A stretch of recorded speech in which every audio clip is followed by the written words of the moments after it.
નમસ્કાર વિદ્યાર્થી મિત્રો, સ્વાગત છે તમારું સુદર્શન ક્લાસીસ તરફ. વિદ્યાર્થીઓ, ધોરણ 12 સાયન્સની અંદર આપણે ચેપ્ટર નંબર 1 ના એક્ઝામ્પલ જોઈ રહ્યા છીએ અને એની અંદર આપણે 11માં ઉદાહરણ પહોંચ્યા છે. તો 11માં ઉદાહરણની અંદર આપણને ફ્લક્સ અને વિદ્યુતભાર ગણવાનું નક્કી થશે. તો આપણી પાસે આવડી સરસ મજાની રકમ છે અને એમાં આપણે આ નળાકાર સાથે સંકળાયેલું ફ્લક્સ ગણવાનું છે અને એની અંદર ઘેરાયેલો વિદ્યુતભાર ગણવાનો છે. હવે આપણે આપણી સરસ મજાની રકમ છે એના તરફ જઈએ અને પછી આપણે સોલ્યુશન કરવાનું છે. તો સૌથી પહેલા મને એમ કહે છે કે x > 0 માટે વિદ્યુત ક્ષેત્ર E બરાબર 200 I ન્યૂટન પ્રતિ કુલમ્બ છે. એટલે કે મારી પાસે એક યામ સમતલ છે, x અક્ષ અને y અક્ષ. તો એની અંદર મારું વિદ્યુત ક્ષેત્ર આ દિશામાં છે અને E કેટલું છે તો કે એનું બાર દર્શાવું. E x ધન x દિશાની અંદર કેટલું છે તો કે 200 I ન્યૂટન પ્રતિ કુલમ્બ. એ જ રીતે ઋણ x દિશામાં પણ એટલું જ છે, પણ દિશાની માઈનસ લઈશું એટલે આપણી પાસે વિદ્યુત ક્ષેત્ર E બરાબર -200 I ન્યૂટન પ્રતિ કુલમ્બ. એટલે કે ઋણ x દિશામાં ઋણ છે, ધન x દિશામાં ધન છે. આગળ કહે છે કે 20 સેન્ટીમીટર લંબાઈ અને 5 સેન્ટીમીટર ત્રિજ્યા ધરાવતો નળાકાર. આપણી પાસે આ સરસ મજાનો નળાકાર દોર્યો છે જેની લંબાઈ કેટલી છે તો કે 20 સેન્ટીમીટર. તો હવે 20 સેન્ટીમીટર આ લંબાઈ છે. તો મેં એને કેન્દ્ર, એનું જે કેન્દ્ર છે એ ઉગમ બિંદુ ઉપર એવી રીતે રાખું તો 10 સેન્ટીમીટર આ બાજુ, 10 સેન્ટીમીટર આ બાજુ એ લખ્યું છે. આપણે જો કે નળાકારનું કેન્દ્ર ઉગમ બિંદુ ઉપર અને અક્ષ છે, આ નળાકારની અક્ષ જે છે એ કઈ રીતે રહેવી જોઈએ, x અક્ષની દિશામાં રહેવી જોઈએ, જેથી કરીને x બરાબર +10 અને x બરાબર -10 સેન્ટીમીટર આગળ એનો અંતર છે. બીજું મને એમ કીધેલું છે કે આ નળાકારની ત્રિજ્યા 5 સેન્ટીમીટર. હવે સવાલ એવો થયો કે ભાઈ મારી પાસે ચાર સવાલો નાના પૂછ્યા કે દરેક સપાટ બાજુ સાથે સંકળાયેલું ફ્લક્સ. દરેક સપાટ બાજુમાંથી બહાર આવતું ફ્લક્સ આપણે ગણવાનું. તો આ સપાટ બાજુ છે, એમાંથી બહાર આવતું ફ્લક્સ ગણવાનું. બીજું, નળાકારની વક્ર બાજુમાંથી બહાર આવતું ફ્લક્સ. નળાકારની વક્ર બાજુ આ રીતે થશે, બરાબર. દાખલા તરીકે કોઈ એક આવો નળાકાર લો, આ જે સપાટી હોય એમ વક્ર અને આ જે સપાટી છે એકદમ સીધી હોય, સપાટ. નળાકારમાંથી બહાર આવતું કુલ ફ્લક્સ એટલે કે એ બધા જે ફ્લક્સ કિરણોનો સરવાળો કરશે. અને ત્રીજું જે ગણશું એ નળાકારની અંદર ઘેરાયેલો વિદ્યુતભાર ગણશું. તેના માટે ગૌસનો નિયમ વાપરશું, જે આગળના ઉદાહરણમાં પણ વાપર્યું છે. શરૂઆત કરીએ આપણે પહેલો પ્રશ્ન એ નળાકારની સપાટ બાજુ માંથી બહાર આવતું ફ્લક્સ.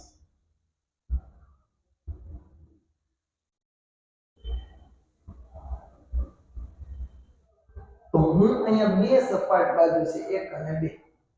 તો આને નંબર લેફ્ટ આપી દો અને રાઈટ આપી દો. તો મારી પાસે phi L બરાબર શું થશે તો વિદ્યુત ફ્લક્સનું સૂત્ર છે મિત્રો સદિશ E એને ગુણ્યા ક્ષેત્રફળ સદિશ E. હવે તમે જોશો કે ક્ષેત્રફળ સદિશ ઓલવેઝ તમારે કઈ દિશામાં લેવાનું તો કે તમારું જે બંધ પૃષ્ઠ હોય એની બાહ્ય દિશામાં. એટલે અહીંયા ક્ષેત્રફળ સદિશ આ દિશા, ક્ષેત્રમાં એ જ દિશામાં છે. હવે આ ક્ષેત્રફળ સદિશ આ દિશામાં છે એટલે આપણે એને ઋણ લેશું. અથવા મારી પાસે આ અને આ બે એક જ દિશામાં છે એટલે એમાં θ0 લેશું, એ પ્રમાણે છે. તો હું અહીંયા એક કામ કરું છું, બેને ઋણ લઈ લઉં છું. એટલે મારી પાસે બે એક જ દિશામાં છે એટલે સીધું મારે આમ જ કરવાનું રહેશે કે ભાઈ E * A. એટલે તમારી પાસે E એટલે કેટલા તો મારી પાસે જવાબ છે -10 I એને ગુણ્યા πr² I. તો મારી પાસે આ જે છે E આગળ માઈનસ જ લાગશે એટલે આપણે એક કામ કરીએ, આને જેમ લખી નાખીએ માઈનસ લખી નાખીએ એટલે આપણે આ રીતે લખશું -πr² અને I. માઈનસ માઈનસ પ્લસ થશે અહીં ક્રોસ કરવો એની કરતા ડોટ કરવો પડશે એ પણ આપણે કરી નાખીએ ડોટ ગુણાકાર છે એટલે આપણે ભૂલ ન ઓકે અહીંયા આવશે minus pi r square i okay તો આ એ થઈ ગયું આ એ થઈ બે માઈનસ માઈનસ પ્લસ ત્યાં આઈ કેરેટ ડોટ આઈ કેરેટ શું થઈ ગયો 1 તો આપણો જવાબ આવ્યો 200 એને ગુણ્યા પાઈ આર સ્ક્વેર ચલો કિંમત મૂકીએ તો આ 200 ગુણ્યા પાઈ એટલે 3.14 અને આ 5 સેન્ટીમીટર છે જો આવ્યો ત્રિજ્યા કેટલી છે 5 સેન્ટીમીટર તો 5 સેન્ટીમીટર ને આપણે આ રીતે લખી શકીએ 5 ના છેદમાં 100 ગુણ્યા 5 ના છેદમાં 100 મીટરમાં લખવાનું હોય તો ચાલો 1 2 મીટર ગયા આ 55 25 તો આપણી પાસે અહીંયા 2 ગુણ્યા 3.14 ગુણ્યા 25 અને છેદમાં કેટલા આવ્યા 100 તમે ભાગાકાર કરો તો 25 દુ 50 એમ કરી અને અહીંયા આવી જાય કેટલા તો કે 50 દુ 100 એટલે બગડે 3.14 ને 2 વડે ભાગો એટલે જવાબ આવ્યો 1.57 ન્યૂટન મીટર સ્ક્વેર પ્રતિ તો આ મને હજી લેફ્ટ હેન્ડ સાઈડમાં જે સપાટી છે એની સાથે સંકળાયેલું ફ્લક્સ એ જ રીતે મારે શું કરવાનું છે તો કે રાઈટ હેન્ડ સાઈડ સાથે એટલે કે phi r કરવાનું છે તો phi r કેવું થશે તો કે phi r માં તમારે ખુલ્લી દિશામાં લેવાનું એટલે કે એમાં એક વિદ્યુત ક્ષેત્ર E * a પણ એમાં બે ધન x દિશામાં છે એટલે મારે બે પ્લસ લેવાનું તો બે પ્લસ લઈ તો આ 200 i caret dot pi r square i caret થશે i ડોટ i 1 થઈ જવાનું 200 ગુણ્યા પાઈ આર સ્ક્વેર જેમ સેમ ટુ સેમ અહીં એવું જ અહીં આવી જવાનું એટલે કે 200 એને ગુણ્યા પાઈ આર સ્ક્વેર હવે ગણતરી હું નથી કરતો તમને આની ગણતરી ખબર જ છે કેટલી આવે છે 1.57 એટલે સીધું 1.57 ન્યૂટન મીટર સ્ક્વેર પ્રતિ કુલમ આવું લખી શકાય તો લખી એના પછી આપણો બી પ્રશ્ન છે કે કયો નળાકારની વક્ર બાજુમાંથી બહાર આવતો વક્ર બાજુમાંથી બહાર આવતો ફ્લક્સ જેને આપણે ફાઈ વી વક્ર બરાબર તો વક્ર બાજુમાંથી આવતું ફ્લક્સ કેટલું થશે ઓકે એની અંદર તમારી પાસે વિદ્યુત ક્ષેત્ર E અને ડોટ a થશે પણ વાત એની છે કે તમારું ક્ષેત્રફળ સદિશ અને વિદ્યુત ક્ષેત્ર એ લંબ થશે કારણ કે સપાટી માટે ક્ષેત્રફળ સદિશ સપાટીને લંબ તો કોઈ આવી વક્ર સપાટી હોય તો ક્ષેત્રફળ સદિશ આમ થાય તમારું વિદ્યુત ક્ષેત્ર આમ થાય તો એ બંને પરસ્પર કેવા થાય લંબ તો એના માટે ફ્લક્સ કેવું રહેશે 0 કારણ કે અહીંયા થીટા કેટલો બનવાનો છે કારણ કે તમને ખબર જ છે કે અહીંયા E a cos થીટા એમાં થીટા 90 ડિગ્રી હોય તો જવાબમાં આવે તો વક્ર સપાટી સાથે સંકળાયેલ ફ્લક્સ 0 હવે મિત્રો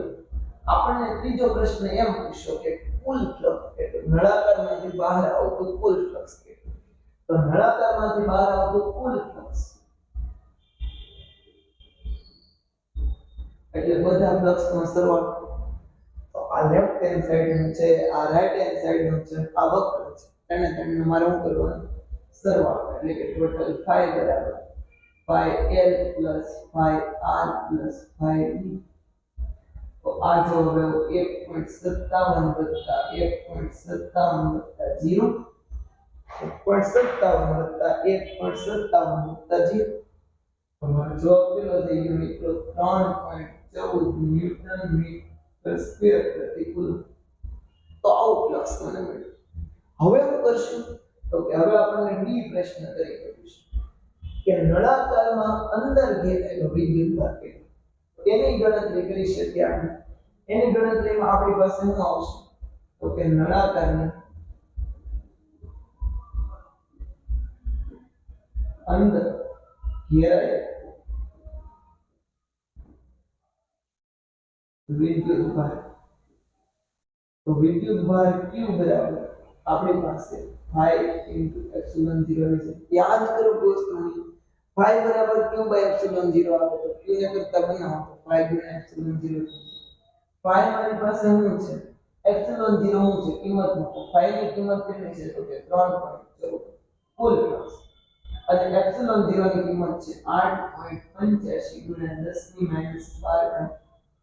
જવાબ આનો જે છે એ તમારે કોમેન્ટ બોક્સની અંદર કોમેન્ટ કરવાનો છે આશા રાખું છું કે તમને સરસ મજાનો આ ટોપિક છે સમજાઈ ગયો હશે અને તમને આ 3 ગુણનો પ્રશ્ન જો પૂછે તો વ્યવસ્થિત તમે લખી શકશો